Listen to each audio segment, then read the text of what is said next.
Hello, everyone, and welcome to the Game Industry Legends interview series. My name is Chris Melissinos, and I'm the Principal Evangelist for video games at AWS. And on this episode of the program, I have the privilege of sitting down with Shannon Loftis, a 30-year veteran of Microsoft, where she has held a variety of leadership positions across key initiatives, studios, and innovations that have helped to build Microsoft's legacy in the games industry. From casual games to the launch of the Kinect, to the revival of the beloved franchise Age of Empires, Shannon is a highly admired technologist, visionary, and leader in the global video game industry. Credited in more than 50 games, Shannon is an outspoken champion for diverse voices in the industry and co-founded the Microsoft Women in Gaming SIG, along with other amazing leaders Bonnie Ross and Laura Fryer. Shannon's outsized impact has not only helped to shape the legacy of the games she's worked on, or the teams that she's led, but serves as an inspiring voice for women in the video games industry overall. It is my absolute pleasure to welcome Shannon Loftis to the Game Industry Legends program. We are recording this one day after Mother's Day. Shannon, happy Mother's Day. I hope you had a wonderful weekend. Thank you so much, Chris. It was an amazing day. I loved every second of it. Spring in the Pacific Northwest is unbeatable, so we spent most of the day outside. Oh, excellent, excellent. We celebrated my wife, my kid's mother, by hanging out and just eating well, visiting with kids, and just spending a lovely day together. So awesome as well. All right, so listen, the thing we love to do when we start these interviews is something I call the Fast Five. So we are going to dig right into these, so please share with us about your earliest days with computers and video games. What was the first computer or video game system that you remember having in the home? We had a Pong, and I grew up in a pretty big family, and there were fights over the Pong controllers. And then later on, I went to work in a movie theater in high school, and we had an arcade in the lobby. And let's just say I spent way more time playing those arcade machines than cleaning the aisles in the theater. So if I remember correctly, your favorite game was Galaga. Is that right? That's right. Yeah, loved Galaga. Yep, right. Yeah. I had the high score, but that's not much of an accomplishment. It was a pretty quiet theater. Well, hopefully you got a chance to see some movies too, that it wasn't just, video games all the time. I mean, and that's coming from me, who would play video games all the time, right? So, Yes. all right. So Yeah. We had a good long run with the movie Reds. I don't know if you remember that, but it was a second run theater, and Reds was so long that it actually had an intermission. So I saw that movie quite a few times. oh my goodness. All right, there you go. All right, so let me ask you a question. Did you have a computer in the home? And if you did, what did you start programming on? No, we actually did not have one in the home. We didn't have a ton of money when I was growing up. I mean, we were fine, but I did most of my programming at school, and the first machine that I did any programming on was a TRS-80.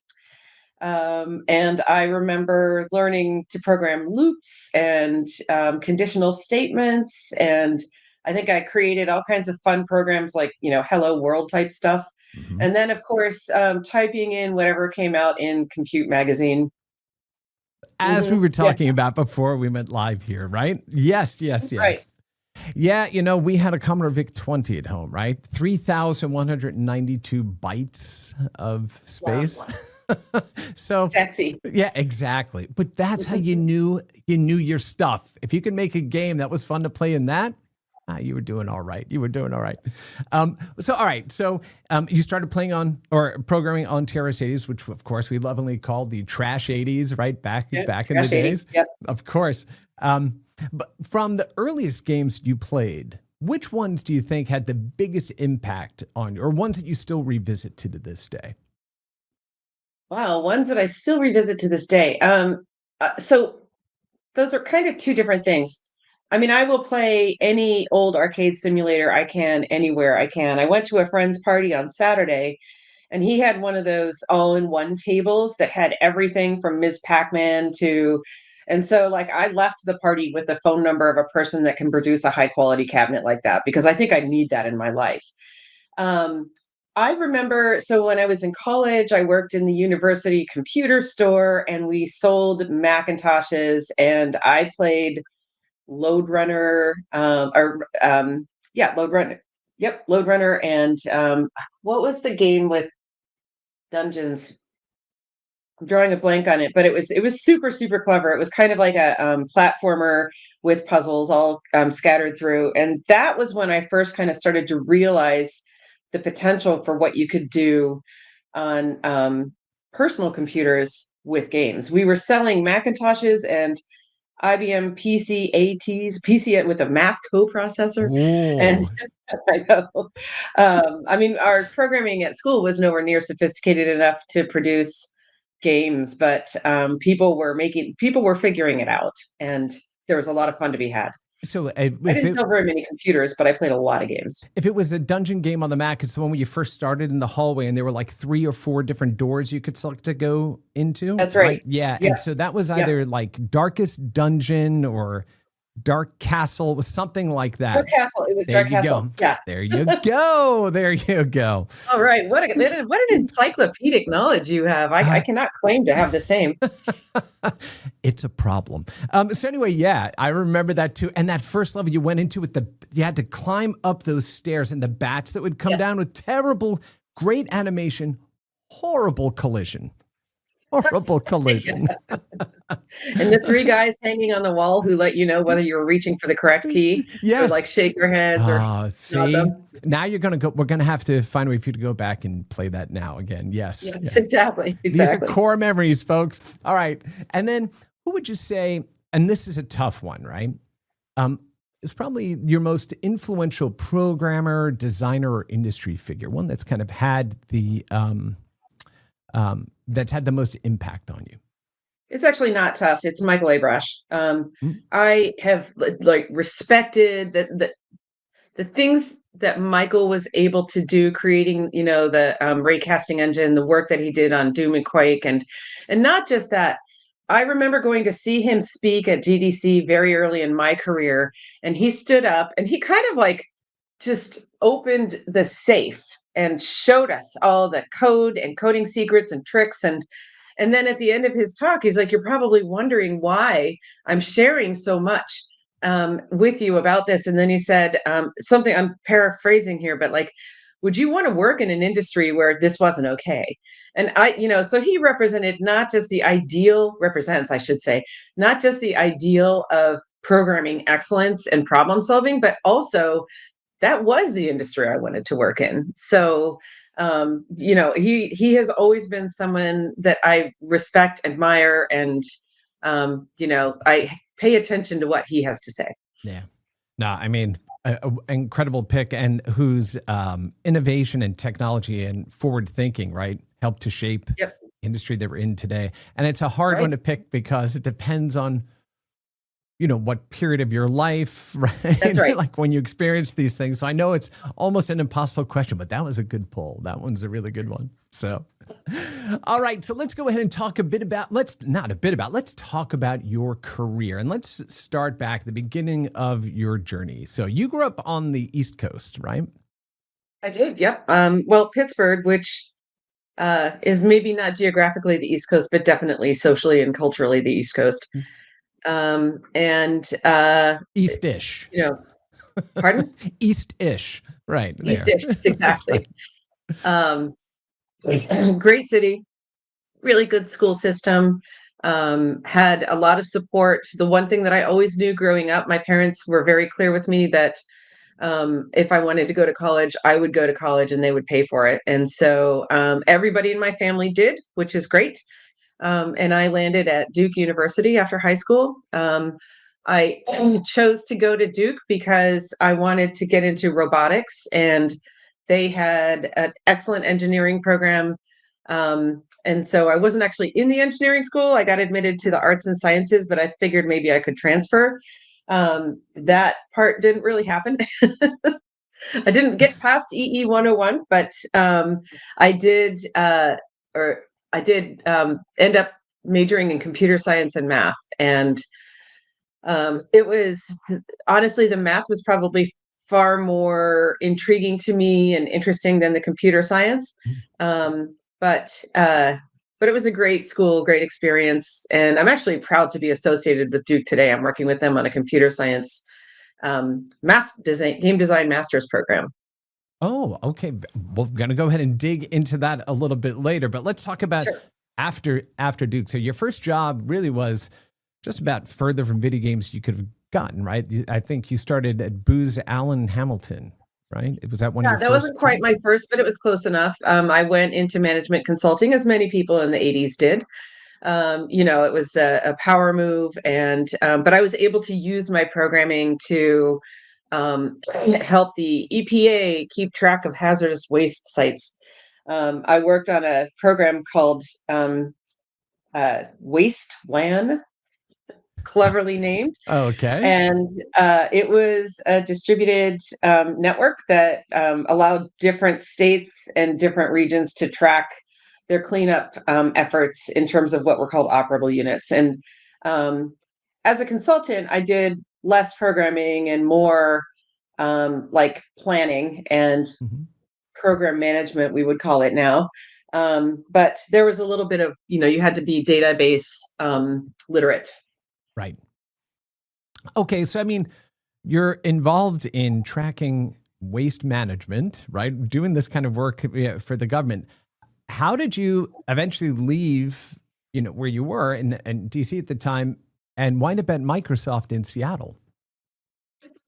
It was a mixture of personal factors and professional. I really enjoyed. I love DC. I love the East Coast. I loved working for Booz Allen. My personal life took me away from DC, and I worked remotely for a while. But this was pre-internet. It was not super easy to be effective at your job. And I found myself out in Seattle. Uh, not jobless exactly, but kind of wondering why I was still trying to make an East Coast career work. And Mm. so, just for the heck of it, I took a temp job at Microsoft to try to earn enough money, honestly, to go back to the East Coast. And I landed in a group that was very, very database focused. And at the same time, I was making friends in the area. My dear friend Joe Tayo introduced me to her group, which was the then emerging, I think they were called the Kids and Games Business Unit, KGBU. And they were they were working on games like Chips Challenge and Hellbender. I think they had just Okay. I'm acquired. sorry. You got to stop. You got to stop. You mentioned Chips Challenge. For those of you that don't know what the hell Chips Challenge is, it is one of the best puzzle games that you can get on the Atari Lynx. There's versions for Windows. There's versions you can go get on Steam.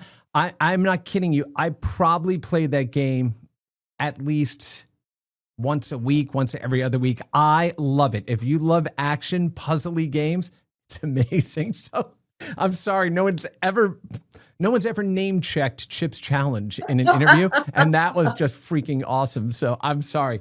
Keep going. I think you were talking about was it Hellbender, right? The follow on to Hellbender, Fury which 3D. was it was a 3D like a kind of futuristic combat game, playing combat game. And I remember we were getting ready to release it, and many people internal to Microsoft were quite upset that we were releasing a game with the name Hell in it. And so internally, jokingly, we called it Heckbender. But it did come out. And anyway, and we had also just acquired the Bruce Artwick organization, who were the creators of the original Microsoft Flight Sim. And um, so we were making a bigger investment in growing the flight simulator business. And I landed in the games group specifically to work on card games, board and card games. And the founding kind of notion of my union with this particular genre is that by and large, these are database problems, right? There's like rule sets, there's objects that you're moving around. The rendering is totally different, but the back end is kind of a database problem. And so I started working on an algorithm to create basically Hoyles in database form. And we found a partner to work with, a company called MPGnet, and they were based in Fort Lauderdale, Florida. They were the creators of Kingdom of Drakar, if you remember that. It was, I know, right? We're going to end this, Way and back we're just going to go machine. off and talk about all these games. Yes, keep going. Yes, yes.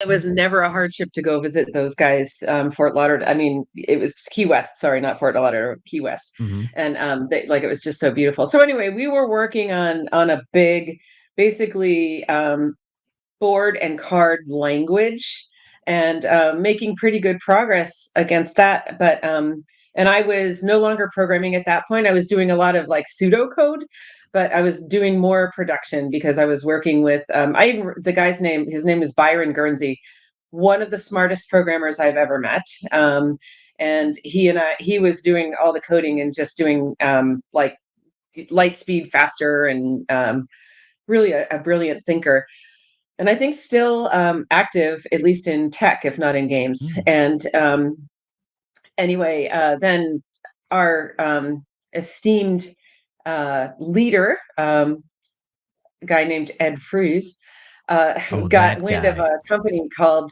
ArenaNet, and ArenaNet Mhm. had kind of already done everything that we wanted to do. They had a graphical interface, and they had a bunch of card games pre-programmed using a P language that they had created. Oh, So instead of completing the project with MPGNet, we still had a relationship with them for Dakar and others. But instead of completing the card game, we moved ahead and bought ArenaNet, and that started basically what became MSN Games. yeah. Now, my understanding, and this is something that has been rumored, right, for a long time in the games industry, that Bill Gates was a bridge fanatic, right, and he That's liked to play online, and so it was like, hey, maybe the big bosses were trying to get this game stuff off the ground. It's not bad to have a game in there that he would want to go ahead and play, right, and it's all also at the beginning of really people understanding what the web was, what a browser was, how you can play through there, right? And so those are the types of games that worked really well on those types of platforms that were still kind of getting their footing and finding their way forward into the world, right? that's right. Yes. Um, just to address the rumor, as far as I know, it's true. Bill, listen to this. He liked to play bridge with Warren Buffett and Catherine Graham, who was the publisher of the Washington Post. And then they had a bridge pro that they played with, a guy named Fred Gittleman. And they were playing on a service called OK Bridge, which had been created by a guy at the University of Oklahoma. And MSN was emerging. It was called the Microsoft Network at that point. Mm-hmm. And Bill wanted OK Bridge, but for MSN. And that's kind of how I got my start in games. Oh, that's awesome. That is awesome. So see, everybody plays. This is what I tell people all the time. They're It's like, "Oh, I'm not a absolutely video true. gamer." It's like, you don't have to be a video gamer. It is another form of something we've been doing since we've recorded our history, right? Since we started Yeah. creating civilization, the games that we play, everybody plays, right? Yeah. And And to be yeah. like totally pedantic about it, in societies where play is suppressed, you have massive increases in the rate of depression, suicide, like heart ailments. It is absolutely critical to the state of humanity. You've got to be able to take your brain out of that like daily torrent of survival and tasks, and like picking up the dry cleaning and securing food and everything. You have to be able to do that. Yeah, absolutely. Absolutely. The brain needs to be distracted for a period of time. And if we in the industry can help people smile a bit more, forget about a weary world for a little bit, engage. I always say, play the games they like with the people they love, then we're doing our job, right? And Yeah. that's really the important stuff there. Okay, so you're back in that era, you're building these things. Were there games in there that you played? Did you find the games you were creating, the things that you wanted to play as well, or was it just kind of like, oh, this is cool, we're building this thing? Like, where is gamer Shannon versus job Shannon's head during this time? It was pretty immersive. So, like when I was working on the card, and this has been a consistent theme for me, when I was working on the card and board games, I too was taking lessons from Fred Gittleman and learning to play bridge, learning to play poker, learning to play like all of the card games. And to be honest, that acquisition was a bit of a system shock for me. It yanked those games out of my hands, and uh, through the, like suddenly I'm not responsible for getting them done anymore. And so I was a little bit lost for a brief period of time, but Microsoft was at the time rapidly expanding the games that they were investing in. And so I ended up just essentially becoming like a publishing producer at that point, although the whole concept of publishing didn't really exist. So Right. the next, we found a company called GT Interactive. Yes. And Good later, Times Interactive. yeah, Good Times exactly. Interactive.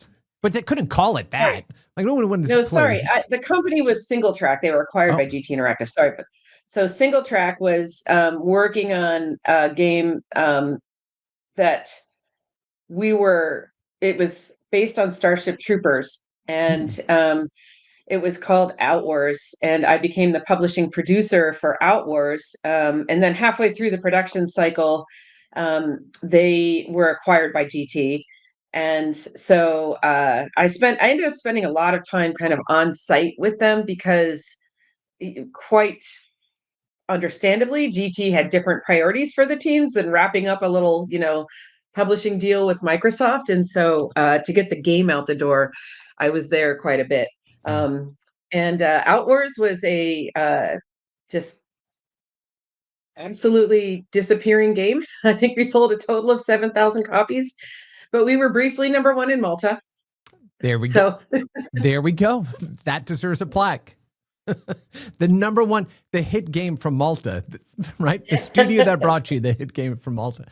So, but now right. So I was playing a ton of Starship Troopers at that point, and then never got away from my love for arcade. We had a Virtua Fighter console in our lobby, and in between test runs and like code downloads, I was pounding away at that machine with great regularity. oh, that's who was the character that you'd like to play? Do you have Sarah, of course. Sarah and Although I Jackie? really liked Pi as well. Pi was great. Yeah. I never mastered any of the more elite characters. Yeah, Sarah and Jackie, you could always hit that floating like critical hit, like when you downed a player and then you were able to launch in the air and just come down and strike them. They were great mirrors Exactly. of each other. Yep. Yeah, Yeah. I love those two characters as well. Okay, now this is all so the rise of the work they're doing there is all during kind of that launch phase around Windows 95 and stuff like that. So these Yeah. are Microsoft Game Studios games, right? So this is prior to the Xbox. So you went from working on Right. those web games and you started in on kind of the racing games, I think like Motocross Madness and those, right? Yeah, that's right. Yep. Um, so Microsoft, this is all still PC based. And the whole idea was, let me be clear, the reason that Microsoft makes games has changed a lot over the years. And back in those days, our job was to like sell Windows, to try to make Windows a consumer proposition, because at the time it was kind of considered more of a work thing. Mm-hmm. And then we had also launched a fairly profitable hardware business, including peripherals. And so I got to go work on a couple of games that were racing based, and Motocross Madness was the first of the Madness series, and it was kind of a companion piece to a controller. So we had a controller that looked not terribly different from the Xbox controller that had a gyroscope built in, and the programmers. I was working with Rainbow Studios, later acquired by THQ, on Motocross Madness, and the programming team there figured out that if you connected the gyroscopic input to the rider's center of gravity, you really had a great feeling of controlling the bike in midair. Hit the gas while you're in midair and trigger that conservation of angular momentum, and like just throw the guy around. It was just a fun mechanic. And so in order to sell um, gyroscopic controllers called the Tilt, it was called the Microsoft Tilt, Mm-hmm. we completed the game around it. It was one of the earliest 3D acceleration required games. And so, that was a tricky proposition back then. People had to go, it was when Diamond Multimedia, there were so many Oh yeah. different kind of 3D accelerator manufacturers. And the real work and shipping that game and keeping it current was driver work, trying to figure out, like, they would publish new drivers and it would break the game with great regularity. So Yeah. we had a lot of work. We had a poor guy, actually kind of a famous guy now, who was trapped in a 3D configuration lab testing, swapping in and out those cards and drivers. And he was absolutely instrumental to the completion of the game. And his name is Harold Ryan. Oh, there you go. Oh my goodness. And then when you talk about APIs, for those that may not know, there was not just DirectX or OpenGL. There were Riva drivers, there were 3DFX drivers, there were, all of because it was all new. Nobody had standards for any of this stuff. Everybody was trying to figure out what the hell to do. And so you had to, just like sound card drivers, Tandy Sound, AdLib Sound, Sound Blaster Right. Sound, like Digital Canvas, like the Disney Sound Machine. Like, as a developer, how are you supposed to build against all these possible crazy configurations? It was a wild time, right? It was a It wild really time back was in a that wild era. time. And it was like most consumers couldn't even tell you if they had a 3D accelerator or what the type of accelerator was. Right. Yeah. Yeah.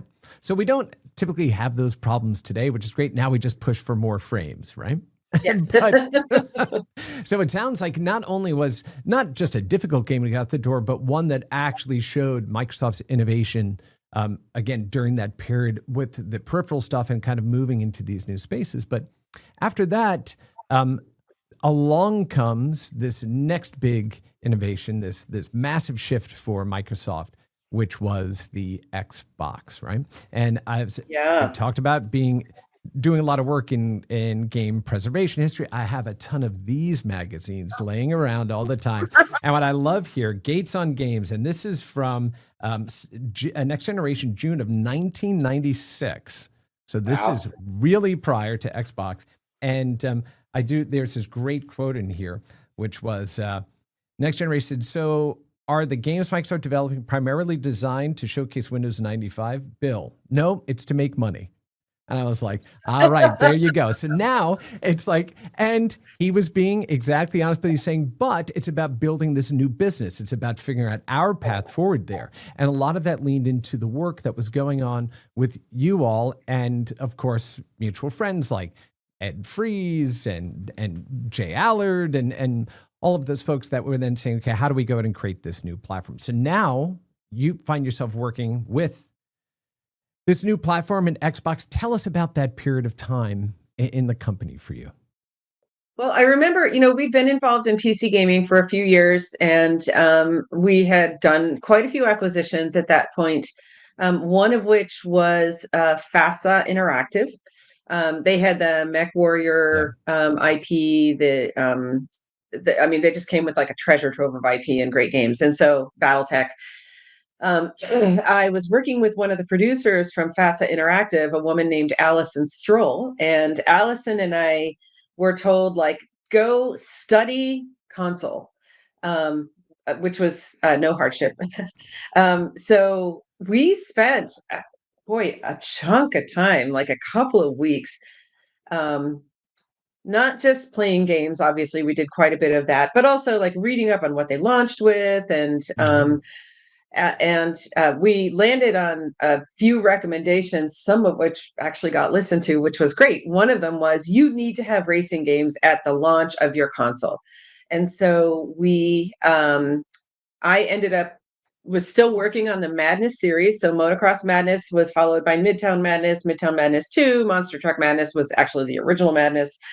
And we were like considering how to expand the series, and decided that it was actually kind of an ideal form for introducing a new console, because everyone comes to a screen with some, or not everyone at the time, adults came to the screen with some notion of like what driving looks like or should feel like or whatever. Yeah. And so you already have like some built-in context for the people that are playing. So I embarked upon a giant European tour, which was in no way a boondoggle, to go meet with a whole bunch of racing game developers who had been making games for Sony, PlayStation, and Sega, and just learn about what they think of as console gaming versus PC gaming. And it was interesting. Even in those days, there was this concept that the console was a toaster. So all of that nonsense about and by toaster, I mean it just works. Like you don't Right. need to worry about, do I have the right drivers? Do I have an accelerator or not? And along with that came an idea that those games were more arcadey. And so um, we ended up signing a couple of really interesting games in the racing space. One of them was Project Gotham Racing with Hmm. Bizarre Creations, RIP. Love those Yeah. guys so very much. I still consider Sarah and Martin Chudley to be friends. And And if then we didn't have them, we will also wouldn't have Geometry Wars, because remember, That's exactly right? right. That is exactly right. Yeah, that was a passionate gift within that series. Yeah. And then we actually worked with Dice, current makers of Battlefield. Battlefield, Yeah. but they were originally a racing game developer. So they had done a rally game that we found to be really interesting and compelling. So they created Rally Sport Challenge for us. And yeah, so we signed a few other games as well. A game with called Quantum Redshift that was kind of a Wipeout esque type game.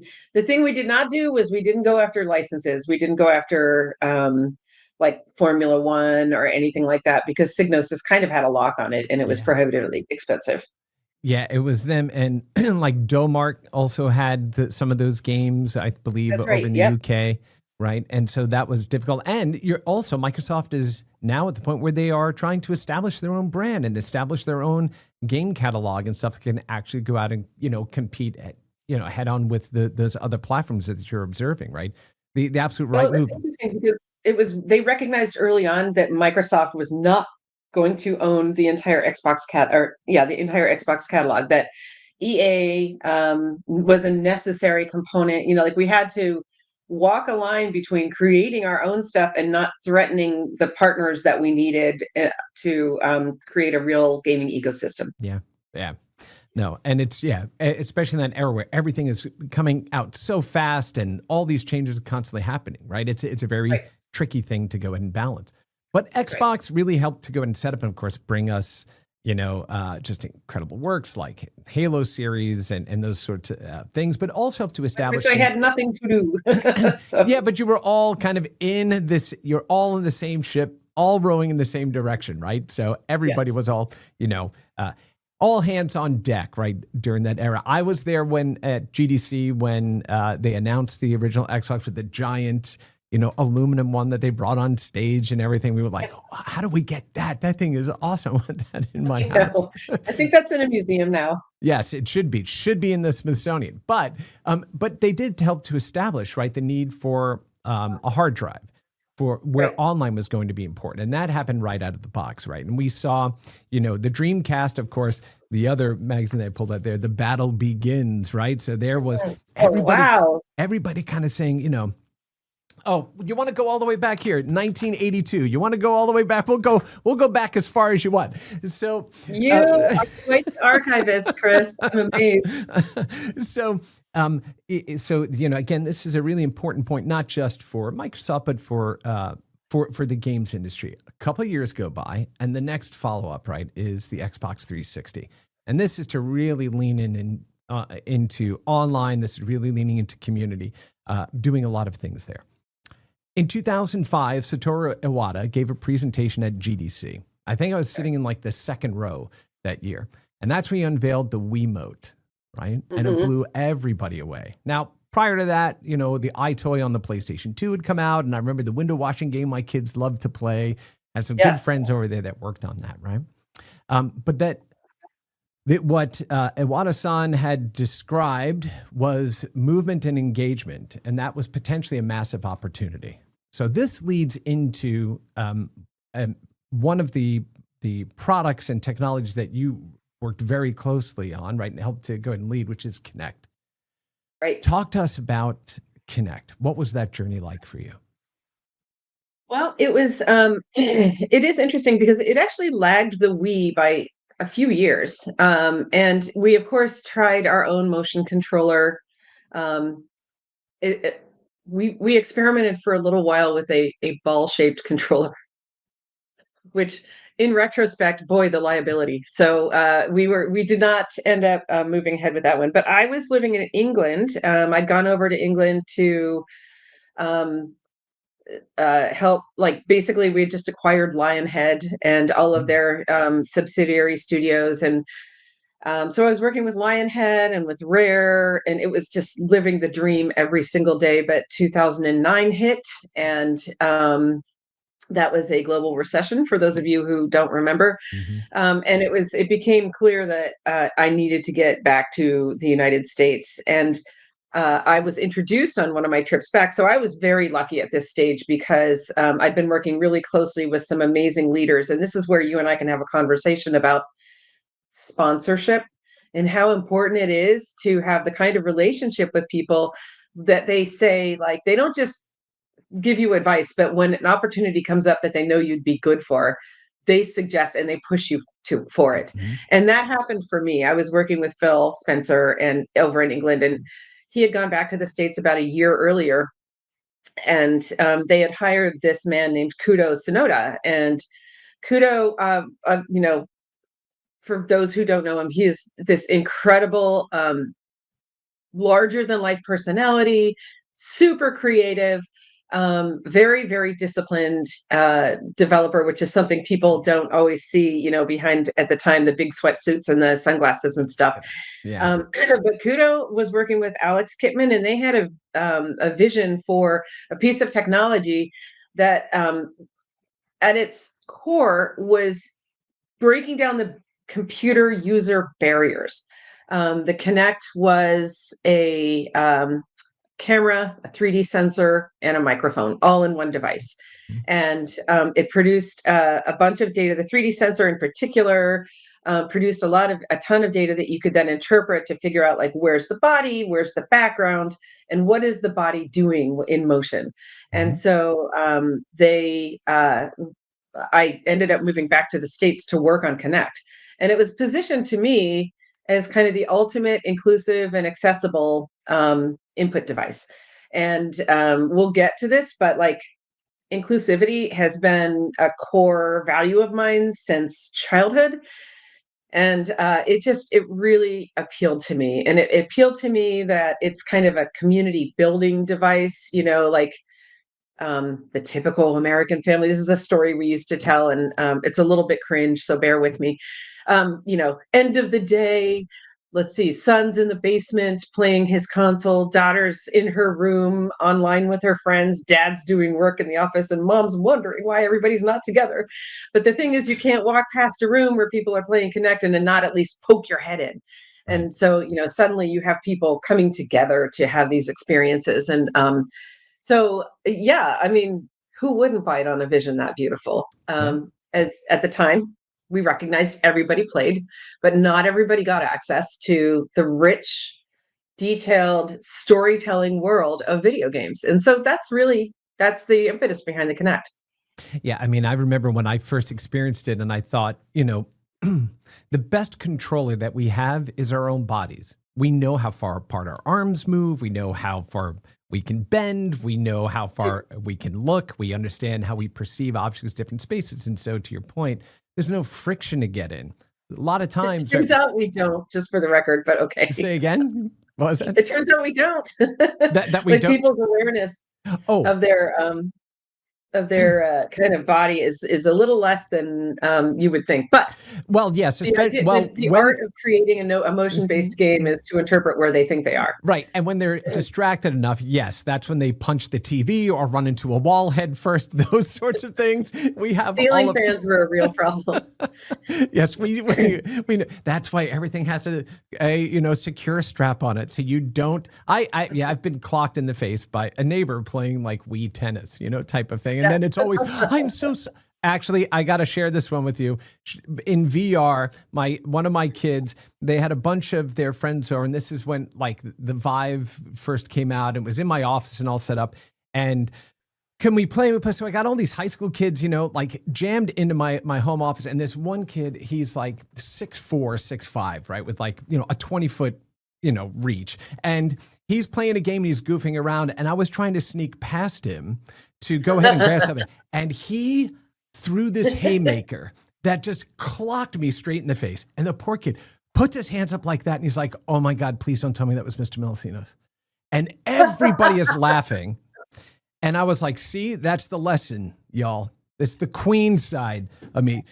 I could take that punch. Don't worry about it. And then, of course, you leave the office and like, oh my God, did he crack something? So, all right, maybe we're not fully aware of our spatial, but the friction to jumping in is, wait, I just have to hold my hands up. I just need to jump. I just need to move. Okay, this feels fun, right?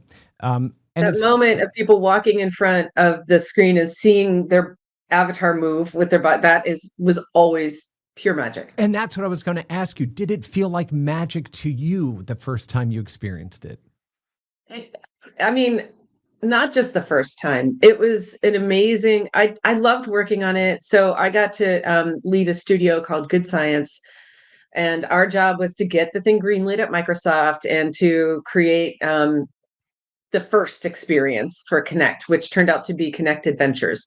And like working with that group, that there is something about inventing that it just creates a sense of camaraderie and an in the trenches partnership that I still think of those people as dear friends. And I have so much respect for everyone that put their heart and soul into what we used to call like no ABXY thinking, like it was all about making sure that we weren't just taking controller-based games and reinventing them with gestures. We were trying to create experiences that you could not otherwise have. And it was just such a free and fun way of creating. It was amazing. Yeah, a very exciting time too. And of course, the Connect went on to be used in a whole variety of different things, from medical imaging work and a lot of research work at universities and stuff, right? So it was a platform that was bigger than games that you basically helped bring to the world. That's amazing.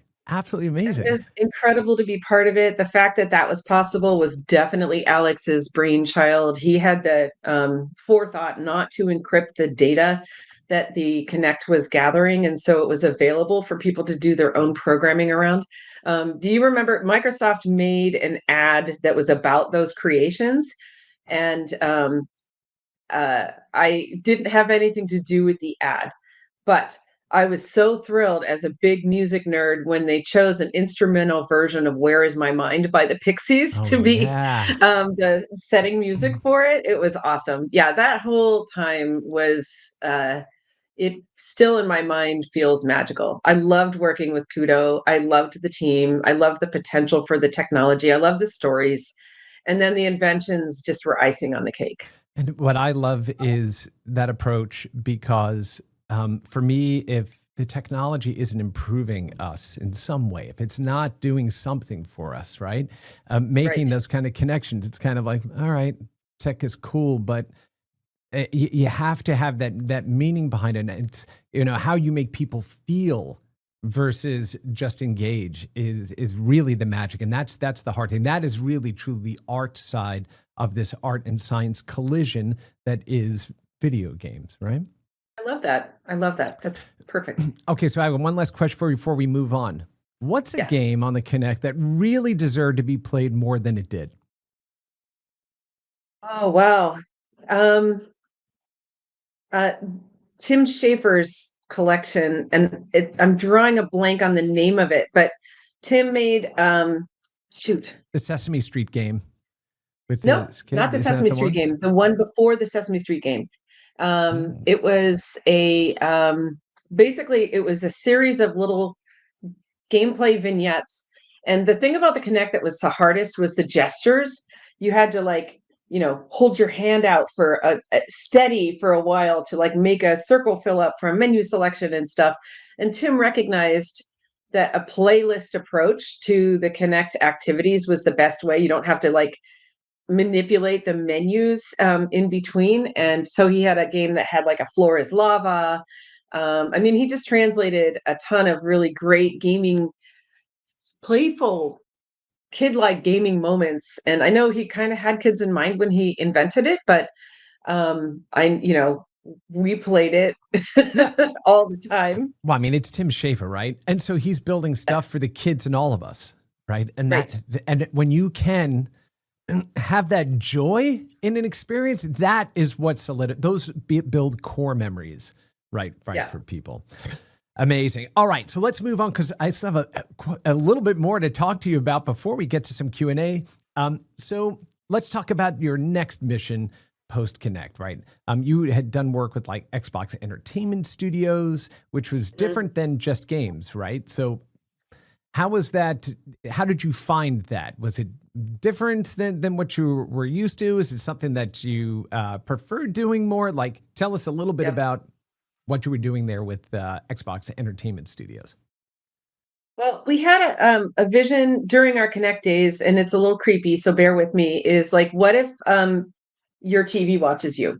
And super bad vision from a cybersecurity and privacy standpoint, but just more like what interactions could you create? And so my team, Good Science, and I did some prototypes of like interactive television that were not like anything that we had seen before, where it's not just make a decision and um, branch the narrative. It was a little bit more than that. It was like informing, like helping to fill out character details and interacting in different ways. And so at the same time, Don Matrick had become the head of Xbox, and he has always been a multimedia guy. So when I heard that he was hiring a TV executive and he wanted to explore TV for Xbox, I thought it was a great opportunity to go and do some inventing. And so I did not end up. I worked only for XCS for about a year, and to be honest, the Microsoft TV matchup, it's like, oh, that good looking ex-boyfriend. It's not really great from a chemistry perspective, but you can't stop going over and checking out if he's improved. So we tried a lot of times to get into TV, and it didn't ever really work out. It was the only time in my professional career I got to work with one of the greatest creatives, I think, uh, alive today, guy named Elon Lee, who he's one of the creators of Exploding Kittens. And he created the I Love Bees ARG with Jordan Oh, Weissman yeah. back in the original Halo days. So I did get to work with Elon a little bit, and that was awesome. And I think the only other kind of lasting impact on gaming is that Elon led a project where we dug up the old ET cartridges. So um, Yes. Yes. So how involved were you in the ET one? I was pretty involved at the beginning, but then by the time the actual dig happened, I was transitioning back to Redmond to work on games. Got So it. I didn't get to go to the actual, although I do want to say those cartridges were dug up from that landfill on my actual 50th birthday.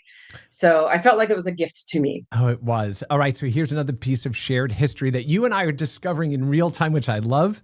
So when that whole thing was first starting, because I do a lot of work in game history and preservation, I was part of the initial conversations with the directorial crew and those sorts of things about what to do here. And at the time that they did the dig, Mike Micah, who, just incredible guy and longtime friend at Digital Eclipse, he's like, you coming up for it? I'm like, well, it's just going to be B-roll, right? They're just shooting digs and stuff. I've got 9 cubic yards of mulch sitting in my driveway that I've been there for like 2 weeks. I need to get this stuff put down. So I didn't go. That day, I'm out there sweating in the sun, putting down this mulch, and my phone is blowing up. And Mike's like, where the hell are you? We're out here at the dig. And they got all of their Digital Eclipse shirts on it. He's like, Ernie Klein just showed up in the DeLorean. He's got ET with him. Oh like, my God. why aren't you here? And I'm like, you've got to be first. Stop sending me these pictures, please, because my brain is exploding. And even my wife was just like, you're an idiot. Like, why wouldn't you go? Like, you could have left it there for another week. And so I missed my chance to be at the dig site after knowing what the project was and what was going to happen. Howard Scott Warshaw being out there, who we also interviewed on this program. So yeah, you and I both missed it, but I'm so glad. I know. Shared regret. Shared regret. I was standing on a playfield in Skagit County getting pelted by hail. But now I know when your birthday is too, because that was the day I was putting out mulch. And now we have a core memory we're never going to forget. Right. That's right. All right. That's right. I feel a long, strong friendship building That's here. right. That's right. All right. So after Xbox Entertainment Studios, you then in about 2019 became the studio head for World's Edge, which basically revived the Age of Empires franchise, right? So tell us about that. I mean, incredible experience, right? This is a beloved franchise, and how you resurrect this under your leadership. Mm-hmm. So from XES, I went on, there's an interim step, I went on to become the head of first party publishing. And we had a few legacy products we were working on finishing up. And I absolutely loved being part of publishing. The great thing about publishing is you get to meet and talk to and work with world-class talent everywhere. And, you get to work on a lot of different games at once. And I always considered it to be an amazing privilege to engage with some of the developers that we worked with. But at the time, Phil Spencer and I think the industry as a whole was kind of coming to grips with the fact that no matter how successful you could make a console, you were still going to limit the number of gamers you could reach if you only ever made consoles and console gaming. So it became clear Windows was resurging in terms of consumer viability with Windows 10, and which was maybe the most important OS Microsoft had shipped in quite a long time. And we all recognized that getting back into PC gaming, which is something we had really neglected, was super important. And so I was working very closely with a guy named Jörg Newman, who Jörg tends to be fly under the radar. That's a bit of a pun because he's now the flight simulator guy. And we figured out that a good place for us to start, like reviving our PC games business, was to take some of our earlier successes, which we had essentially walked away from, and revise them and revive them. And so he took on Flight Simulator and I took on Age of Empires. And it was like the playbook wrote itself, right? For Age of Empires, there was still a very active community. There had been entire companies that had grown up around modifying the Age of Empires 2 and creating new content for it and creating esports and competitive play. And so Microsoft in the year 2000 would have sent a cease and desist letter. Microsoft in 2019 said, we really need these guys on our side. So we went out and created a partnership with Forgotten Empires, and collaborated, created massive amounts and avenues for community to get involved in our general, like, to just summarize in a PowerPoint style. The original Age of Empires were disc-based games. In like 2013, they all got converted to digital and shipped, but they were, just basically digital games. And then in 2019, we wanted to turn them into games as a service, not in a nickel and dime charge people along the way, but in a way that we wanted to create a piece of software that was continuously updatable, that allowed us to engage on a daily basis with the people that were playing. And so we started with Age of Empires 1. And I was super lucky because I was working with an executive producer whose name was Ernest Yuen. And Ernest literally has worked on Microsoft for Age of Empires for 30 of his 30 years at Microsoft. He is just such a stalwart and so passionate about this franchise. And so he led the charge with Age of Empires 1. And let me tell you, there were some pebbles that were jamming up the machine that needed to be shaken out in order for us to learn how to be PC game developers again, to learn how to ship PC games, to learn how to make Windows Store and Steam play really well together. Mm-hmm. And Ernie did all the hard work on that. And then the kind of crown jewel of the entire series has always been Age 2. And Age 2 is where they got to correct all of the mistakes from Age, or a lot of the mistakes from Age 1. but and then just kind of perfect and polish and create something really special.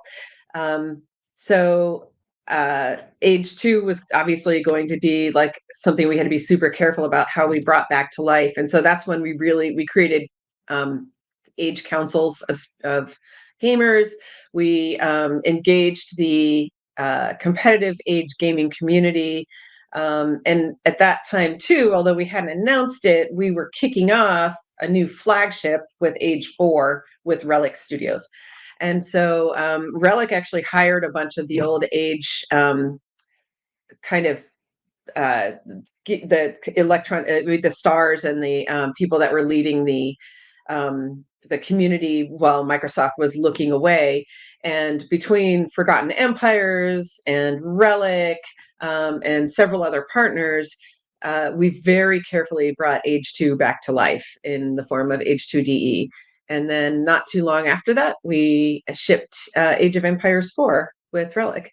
And working with that community, working with that IP, with the support of Microsoft and, frankly, a pretty good budget, we got to realize a lot of people's dreams. Yeah. One of the things I really wanted to do was make sure the history was correct.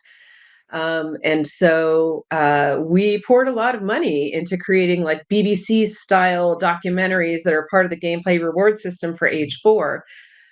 If we are talking about like Mongolian horses and their fifth gait and the way that they are specifically bred so that they ride smooth, so that people can draw their bows and arrows from a steady-ish surface, that's because somebody went to Mongolia and interviewed an expert on the topic and actually captured footage of people riding those horses. The other thing that was super important to me was where we were representing living cultures. They absolutely had to be authentically represented. And those people, if they aren't on the team, they need to have a seat at the table. And no, I didn't want to rely on tropes. We didn't want to rely on tropes. We had a very strong value that anytime we are putting someone in the game, we're putting them in a way that they are proud of and feel is authentic and approve. So when we were redoing Age 3, we engaged with a ton of First Nations and, had to eliminate a lot of really problematic storytelling, not because the original creators, Ensemble Studios, had anything other than the best intentions. They just didn't have the resources that we did. Yeah. No, and it became the fastest selling title in the history of the franchise, right? Age of Empires 4. And Yep. it's that attention to detail, respect for the cultures that are being represented there, right? I mean, it is a global piece of art for the world to play, right? And people want to see themselves. Nice thing to say, yeah. I love that. Correctly, right? And so congratulations doing that. And you've always said, that when it came time to leave, you wanted to leave on a high note, right, from Microsoft. Right. And this was, I mean, again, the resurrection of this beloved franchise and the work that you did in the prior games to modernize them, to bring them to a new audience, to build that, which then allowed for Age of Empires 4 to really just launch and continue that upward trajectory is amazing. It is amazing. So congratulations to you and the vision that you and your team had in getting all of this done. But it comes down to leadership. And that's where I want to focus on the last part of our discussion here before we open it up to Q&A, which is, again, you've built an extraordinary career and are recognized as such an admired leader and innovator in the industry. So I really want to talk to you about some of those lessons in leadership here. At the time that you were moving into video games, at the beginning of your career at Microsoft, there were too few women in visible leadership positions, right? We had women in the games industry, Brenda Laurel and Roberta Williams, Donna Bailey, right? Those. But, and I apologize, I shouldn't even need to frame it this way. But what was it like being a woman in a leadership position within the org during, your career there at Microsoft? I like the way that you kind of opened this question up, because the fact of the matter is it's a creative medium and there's always been a reason to have women and frankly everyone in the industry. I was super, super lucky at the time that I started within Microsoft. It was the same time that Laura Fryer and Bonnie Ross and Kathy Flood, who was the lead producer on all the NFL games that Microsoft made. We did actually have several really good, strong female leaders. And we, Kiki Wolfkill is another one. Christina Chen was a friend of mine who worked on the Madness games. And at the time, yes, it was men everywhere. And like our first E3 show, we were next to, I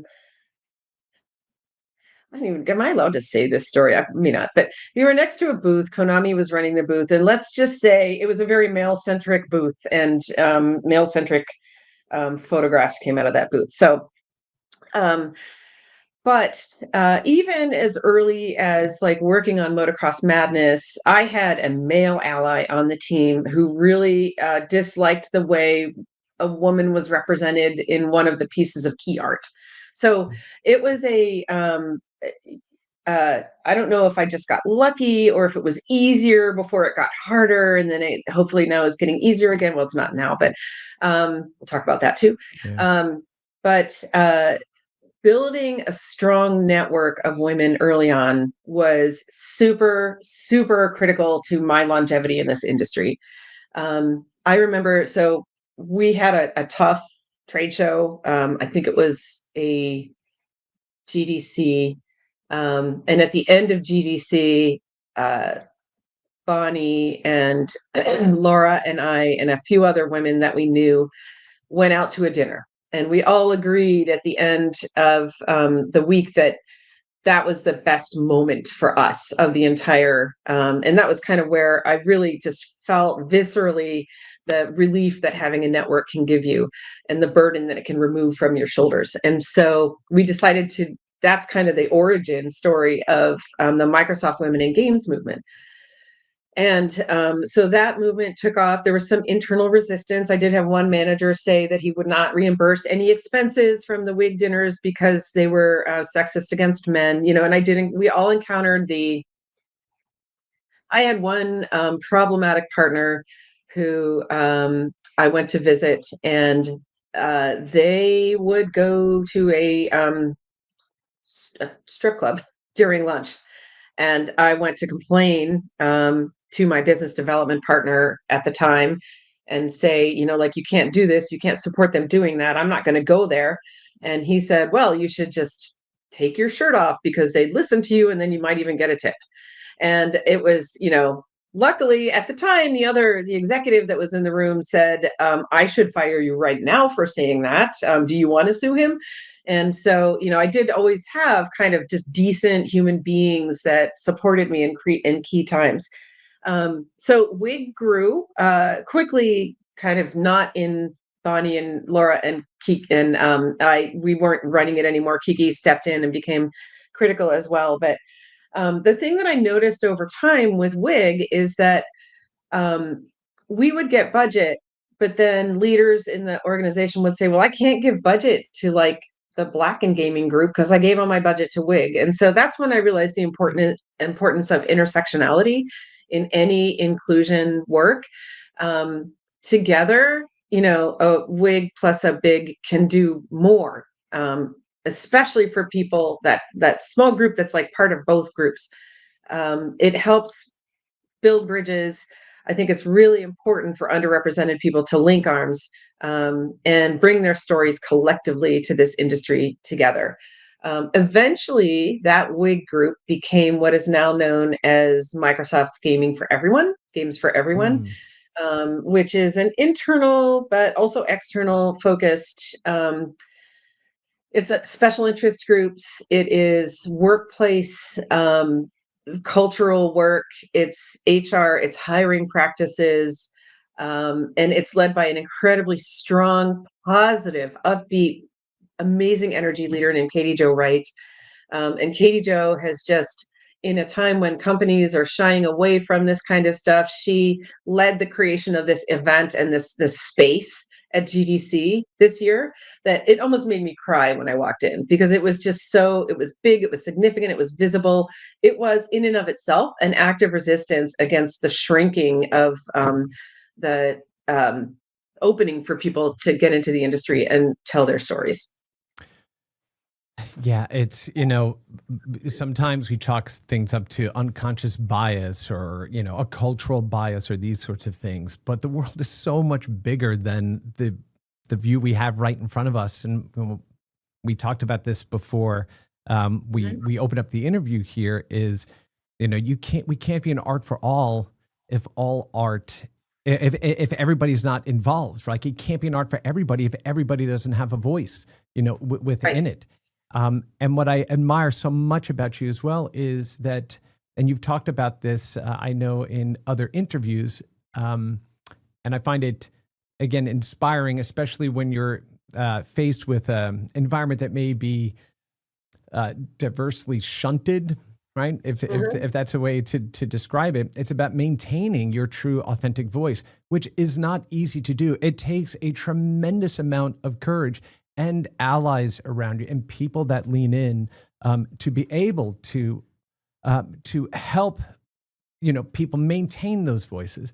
What advice can you share with women or diverse communities that are looking in games or just within their life, like for the things that you've learned? What advice could you give people that are maybe listening to this and saying, wow, that sounds like me, and I maybe wasn't able to go ahead and navigate through those kind of uncharted waters? Yeah. So hopefully, number one, totally clear based on what we already talked about, but build and maintain those networks. That is probably the most important investment that you'll make socially as a game developer. Get people that understand your voice if they don't already share it. The second thing I would say is um, there is so I don't have a traditional kind of inside voice. There isn't like uh, I took one of those behavioral psychology personality tests once, and everybody else's results had like a brightly colored dot and a faint dot, and I didn't have the faint dot. And I asked what it meant, and they were like, "There's no difference between your inside and your outside." Exactly. So, but for those that do, like, pay a lot of attention to that inside voice. Your gut is telling you, um, it's speaking to you for a very significant reason, and you need to listen to it. I think it's important that you find the right context to surface, especially contentious ideas and contentious feedback. And it does take a lot of courage. And so, if you're not in a position like you're concerned about your job disappearing or something like that, recruit allies. You would be surprised how many people, because intersectionality is actually really good for everybody. Authenticity and many voices help the mainstream, like, frankly, white male game developer as much as they help everybody else. Um, I had an ally at Microsoft, a man named Dave McCarthy, and Dave noticed I spoke to him about it, but he had already noticed as well that I was being frustrated in meetings because I would bring up an idea and it would sink into the walls and the plush carpet, and then somebody else at the table who didn't look like me would bring it up, and suddenly it's the greatest idea everybody's ever heard. And so Dave took to championing me in meetings. I would say something and he'd be like, wait, stop, did everybody hear? That's a good idea.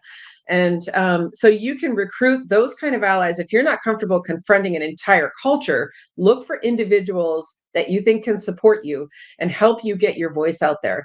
The third thing is practice your art. Practice it whether you're able to do it at work or not, because the better you get at expressing yourself and your own voice through the medium that you use to be a game developer, the faster you'll be able to react to opportunities when they arise. So, like, if you're a writer, write your authentic stories. If you're an artist, create the art that represents the you that you want to have show up in games, because there will be an opportunity. Games are so dynamic, they're so evolving, and they're such a broad medium that there will be an opportunity for you to slide something in or to champion something in to a situation that brings authenticity. And just know that gamers can tell.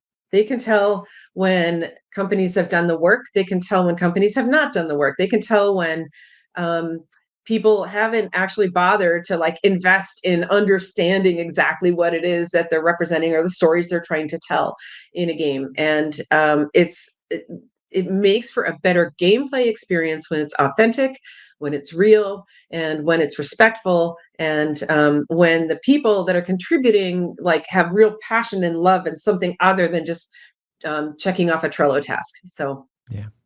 Now, incredible advice, and also advice for people that are allies. Make sure that and nobody's perfect, right? So the thing is, just try. Being kind yes. is a choice, right? Be kind. Listen to your colleagues when those things are happening around you. Be the one that can stand up to point that out. Be the one that can Yeah. help to elevate each other, right? Because And I would argue it makes better commercial sense. It's not just a moral thing, it's a literal product quality issue. yeah. Yeah, absolutely. Okay, so the last bit of this, I know we're a little over time here, but leaning into all of that, you were it was recently announced that you were appointed as the chair of the International Game Developers Association Foundation, which That's right. focuses on diversity and inclusion and basically those diverse cross sections, right? Right. So tell us Right. real quickly about that charter, because then I want to jump into Q&A. Awesome. Yeah, I love the IGDA Foundation and what we stand for. On, frankly, a fairly shoestring budget, which I'm hoping to make less shoestring. We run programs that offer opportunities for people across the spectrum to find their place and keep their place in games. So we send people to GDC.